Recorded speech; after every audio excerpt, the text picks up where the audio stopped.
Howdy folks, DarrenRaye Phone So here, talking about workers' compensation, or labor and industries as we call it here in the state of Washington. Today's topic is going to be about unions and how injured workers reach out to unions for help and for the needed minimum federal oversight. We were told we need to stop a class war on us, only to have unions fail us and refuse to help us. The union today we're going to be talking about is one that I reached out to on Facebook, and I'm going to see if I can bring them up here. It's the Culinary Workers Union Local 226 out of Nevada. Culinary Workers Union Local 226.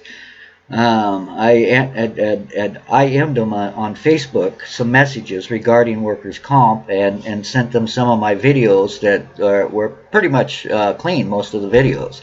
And pretty much describe how we need some help and how we're being harmed and how we need this federal oversight the United States Congressional Research Service is telling us we need, and that Sanders and some of the Democrats have told us we needed since 5 years ago.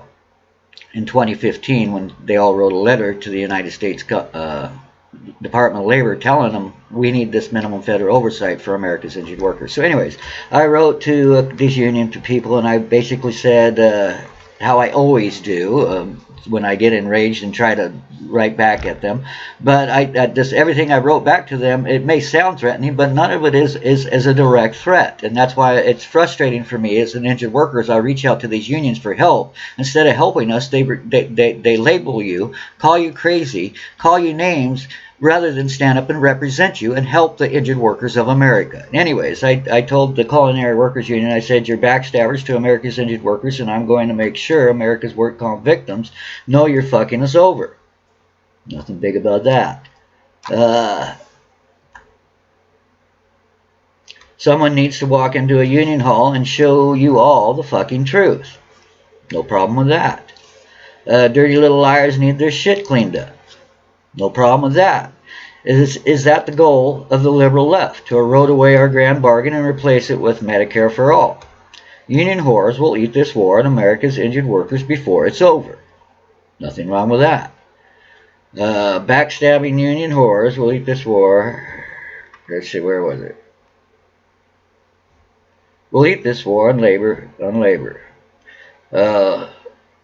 Little liars can eat shit. America's work comp victims need to walk into a union hall and show you all the truth, which is the truth. And that's what I'm doing right here. I'm not actually walking into the hall, but I'm showing them the truth.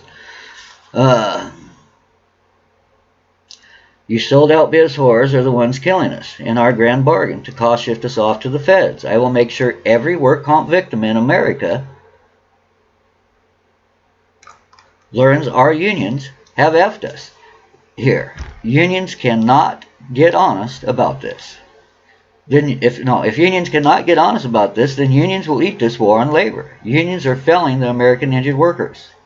And then I share the link to the workers' compensation overview from the U.S. Department of the United States Congressional Research Service, a link to that. So I share a whole bunch of facts with them besides my rhetoric of rant and my venting, trying to get them to address and look at the harm done to injured workers and help us fight for the solution that we were told needs to be on the table that none of our unions are helping us to put on the table today. And that's why I wanted to make this video, to show this is what happens when you reach out to these people for help. And I go on and I'll paste the conversation I had with these people and the videos that I shared with them where I am calling out our unions to help us and how I'm calling out Democrats. I have one video, there's no cussing in it or anything in it, and it shows exactly how we're harming injured workers and how my own liberal left is failing us. Yet my unions, every time you reach out to help for them, will call us crazy, tell us you need mental health help, and label us threatening, and do everything they can, even call the cops on us. I've had them do that. My own Washington State Washington State Labor Council, Larry Brown and his group of people, called the cops on me, called the Seattle police on me because I made a video calling them out about the war on injured workers and their failure to step up and represent us. So it's frustrating. But anyways, I'm copying this, and I just want to share with people that this is how they respond back to us. And I'll share the conversation we had. I do go in there, and I am a pretty blunt, But in nowhere in there do I say there's any direct threats. What I do tell them is that the victims, the other victims, if you don't change your ways, I am not responsible for what they do. You are, because you are the bullies and the silent bullies who remain silent as a war is waged upon your brothers and sisters. And when our union leaders and the people running these unions can't step up and help and represent the injured workers of America, then that is a problem. And anyways, here's their answer to me back at the end here. I'm not sure what you are talking about. You sound like you need professional help. Stop sending threatening messages. We are documenting and sharing with the Las Vegas police any threats. Well, number one, Culinary Workers Union Local of America 226. I did not threaten to do nothing. I threatened to tell the truth. I threatened to expose you not wanting to help injured workers to the union members of America and the Culinary Workers Union themselves. I threatened to expose your failing to step up and represent the injured workers of America, and you threatened to call the cops on me, Culinary Union Workers Union of 226? You're going to call the Vegas police on a man who lives in Washington State for calling you out for failing injured workers and all our unions at this point in America today who do not step up and represent us with our needed minimum federal oversight. This is wrong. The ones who are the bullies here are the ones who are remaining silent, or as us whistleblowers cry out for the union members and the union leaders to help us, they call the cops on us, label us crazy, call us unhinged, anything they can. Oh, you need mental health help. Well, I have that help. And that help is telling me that I have people in my political process that are deceiving us and not being honest with us. And that's part of what is driving and making men go unhinged and crazy and all the things you like to label us, because you won't get honest and represent us with our needed minimum federal oversight. This is a failure of American unions to not step up and represent the injured workers of America. I call foul on the Culinary Workers Union, and I call foul on any union in America that cannot step up and represent the injured workers of America.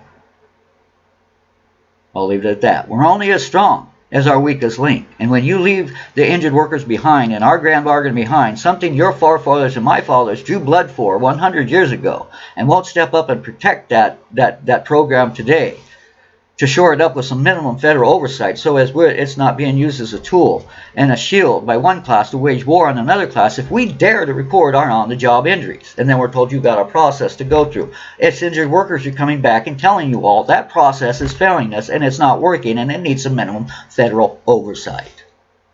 Just like we have a minimum wage. If you could stand up and fight for $15 an hour, then you can stand up and fight for some minimum federal standards for the injured workers of America. Not to is to side with the Alec Bismen who oppose the minimum federal oversight for the injured workers of America. This is a failure of unions. And when the Culinary Workers Union, when I can share them some good videos, how people are being harmed, the documentation of how we need this minimum federal oversight, documentation and the facts, and they still can only respond back to one of the victims who's been harmed by this process more than generationally, because my father was harmed, my father-in-law was worked to death after his on-the-job injury, and then my case where I had to go through 8-9 years of hell. No, this is egregious. When the Culinary Workers Union out of Vegas says, I'm not sure what you're talking about here, you need to get sure. You need to be educated by the victims. And that's what I am doing here. And if you want to share this with the Vegas police, do go ahead. Because it is them, too, who I am standing up and fighting for. Because they are being injured on the job and not being taken care of either.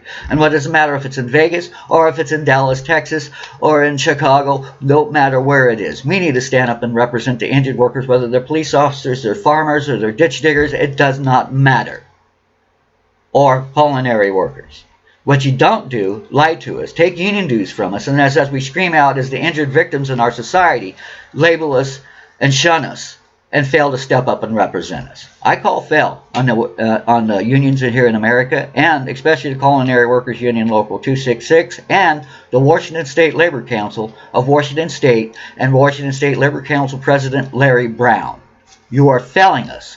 You are failing to step up and represent us, and that is harming us, and it is making us compete against our brothers and sisters in other states in a race to the bottom for labor.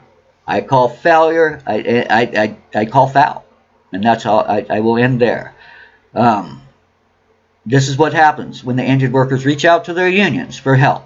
They are not there for us. They have some lawyer referral services, and that's what this whole union pride project here is in Washington State, where they will refer you to lawyers, and the lawyers then will not take your cases unless there's a third party with deep pockets to sue.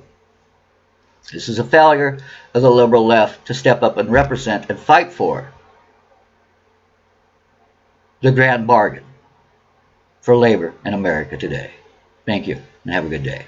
And if you would like to, please give these folks at or your union bosses or your union leaders, call them up and ask them why are they failing to represent the injured workers of America.